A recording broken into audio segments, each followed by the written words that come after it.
SC వర్గీకరణపై supreme court ఇచ్చిన తీర్పు హర్షణీయమని, ఈ తీర్పుపై గత కొన్ని సంవత్సరాలుగా పోరాటాలు చేస్తున్న మందకృష్ణ మాదిగ అన్నకు ఆంధ్రప్రదేశ్ హ్యూమన్ రైట్స్ చైర్మన్ తూర్పుగోదావరి జిల్లా ఎస్సీసెల్ కార్యదర్శి కండవల్లి లక్ష్మి కృతజ్ఞతలు తెలుపుతున్నానన్నారు. ఎటువంటి ప్రలోభాలకు తలొగ్గకుండా నీతికి, నిజాయితీకి, జాతికి నిలబడి ఎస్సీ వర్గీకరణపై ఏక పోరాటం చేశారని, అలాగే 2004లో సుప్రీంకోర్టులో కన్నీటితో వచ్చిన ఆయన మరలా 2024లో ఆనంద బాష్పాలతో రావడం మా జాతికి గర్వకారణంగా ఉందన్నారు. దానికి కారకులుగా కేంద్ర ప్రధానమంత్రి నరేంద్ర మోడీ, రాష్ట్ర ముఖ్యమంత్రి చంద్రబాబు నాయుడు, ఉప ముఖ్యమంత్రి పవన్ కళ్యాణ్లు, జాతి నాయకుల సహకారాలతో ఇటువంటి తీర్పు రావడంపై చాలా ఆనందంగా ఉంది అని, వారందరికీ నియోజకవర్గం ఎస్సీ కులాల తరపున ధన్యవాదాలు తెలుపుతున్నాను అని కండవల్లి లక్ష్మి పేర్కొన్నారు. మా మీడియా మిత్రుల ద్వారా అన్న కృష్ణ మాదిగ గారికి నా రాజానగరం నియోజకవర్గం తరపు నుండి, నా దళిత నాయకుల తరపు నుండి, నా టీడీపీ, జనసేన, బీజేపీ నాయకులందరి తరపు నుండి కూడా ప్రత్యేకంగా అన్నగారికి పాదాభివందనం చేస్తూ కృతజ్ఞతలు తెలియజేస్తున్నానండి.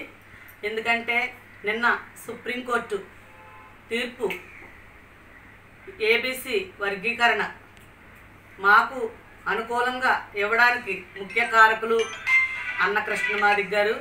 అలాగే దీని వెనకాల కృషి ఫలితం కూడా కూటమి సభ్యులది కూడా ఉన్నదండి. గౌరవనీయులు నారా చంద్రబాబు నాయుడు గారు, గౌరవనీయులు మోదీ గారు, గౌరవనీయులు పవన్ కళ్యాణ్ గారు, కాంగ్రెస్ రాహుల్ గాంధీ గారు కూడా ఫుల్ సపోర్ట్ చేసి ఈరోజు ఎస్సీ వర్గీకరణకే కారకులు అయ్యారండి. కానీ మా అన్న కృష్ణ మాదిగ గారు 2004లో సుప్రీంకోర్టులో కన్నీరు పెట్టుకుంటూ బయటకు రావడం జరిగిందండి.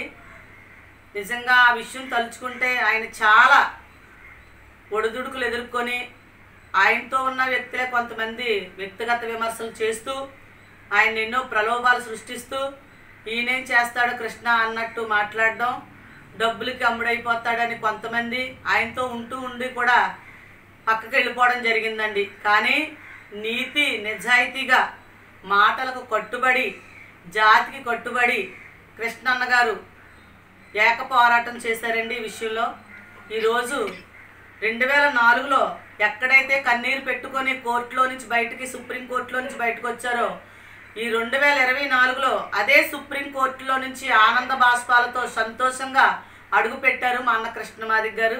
ఏదైనా కష్టపడిందే ఫలితం ఏది రాదండి. కష్టపడ్డారు, ఎన్ని ఒడిదుడుకులు వచ్చినా తట్టుకొని నీతి నిజాయితీగా పోరాటం చేశారు ఆయన. ఆ పోరాటానికి ఒక ఉద్యమకారుడిగా, ఒక దళిత జాతి దేవుడిగా ఈరోజు నిలబడ్డారండి. ఎస్సీ వర్గీకరణ అంటే మాటలు కాదు. చాలామంది యువత, నిరుద్యోగులు చాలామంది ఎదురు చూస్తున్నారండి ఎస్సీ వర్గీకరణ కొరకు. ఖచ్చితంగా ఈ ఎస్సీ వర్గీకరణ వల్ల అందరికీ, ఎస్సీలకి అంటే కుల మతాలకు అతీతంగా అందరం కూడా ఐక్యతగా చేసుకోవాలి. ఇది అంటే మాదిగా, మాల అని వ్యత్యాసం అయితే మనం ఎవరూ తెచ్చుకోవద్దు. అందరం కూడా ఐక్యతగా ఉండి మనం ఖచ్చితంగా ఈ పోరాటానికి సమయోచితంగా ముందుకు సాగుదామండి. అందరం ఐక్యతగా ఉందాము. కృష్ణన్న గారు ఎవరికి ఏ కష్టం వచ్చినా ఎస్సీ, మాల, మాదికి కూడా ఎప్పుడు ఫుల్ సపోర్ట్ చేశారండి అన్న. అదే బాణంలో కూడా మనం కూడా వెళ్ళాలని కోరుకుంటున్నాను. ఈ ఎస్సీ వర్గీకరణకి ఫుల్ సపోర్ట్ ఇచ్చిన మా ముఖ్యమంత్రి వర్యులు గౌరవ నారా చంద్రబాబు నాయుడు గారికి, మోదీ గారికి, పవన్ కళ్యాణ్ గారికి నా ప్రత్యేకమైన ధన్యవాదాలు తెలియజేస్తున్నాను. రాహుల్ గాంధీ గారికి కూడా. అలాగే మా కూటమి సభ్యులందరూ కూడా ఎస్సీ వర్గీకరణకు ఫుల్ సపోర్ట్ చేశారు. మా రాజానగరం నియోజకవర్గం నుండి కూడా మీ అందరికీ ప్రత్యేకమైన ధన్యవాదాలు తెలియజేస్తున్నానండి.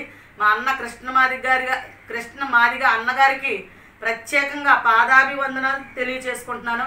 అన్న, నీ కష్టానికి ప్రతిఫలం లభించింది. నువ్వు చేసిన త్యాగం మరువలేనిది. ఒక దళిత మహిళగా నేను సంతోషాన్ని వ్యక్తపరుస్తున్నానన్న. నీ పోరాటం నాపొద్దు. ఏదైనా మహిళా శక్తి అంతా కూడా నీ వెనకాల తప్పకుండా ఉంటుందని, ఇందుకు కారకుడిగా నువ్వు కారణ జన్ముడిగా నిలబడ్డావని ప్రత్యేకంగా నేను నా కుటుంబం తరపున, నా పార్టీ తరపు నుండి, నా రాజానగరం నియోజకవర్గం దళిత సంఘాల తరపు నుండి ప్రత్యేకమైన ధన్యవాదాలు తెలియజేసుకుంటున్నానన్న.